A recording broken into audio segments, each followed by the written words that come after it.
కొని అయిపోయిందని చెప్పని ప్రకటనలు చేసేయడం, ఆలోపే కొట్టేసుకోవడం. ఎందుకు జడ్పీటీసీ పులివెందుల జడ్పీటీసీ కోసం అంత తపన పడుతుంది వైసీపీ?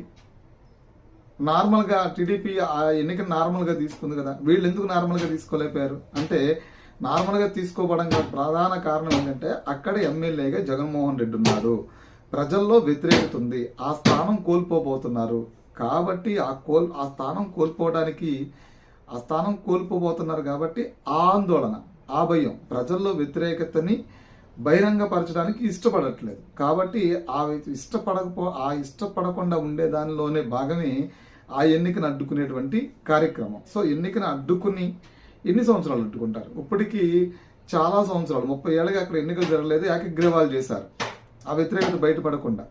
మరలా ఇప్పుడు కూడా ఏకగ్రీవాలు ఎన్నిక జరగకుండా ఉంటుంటే ఇది ప్రజాస్వామ్యాన్ని కొనిచేయటం అంటారు.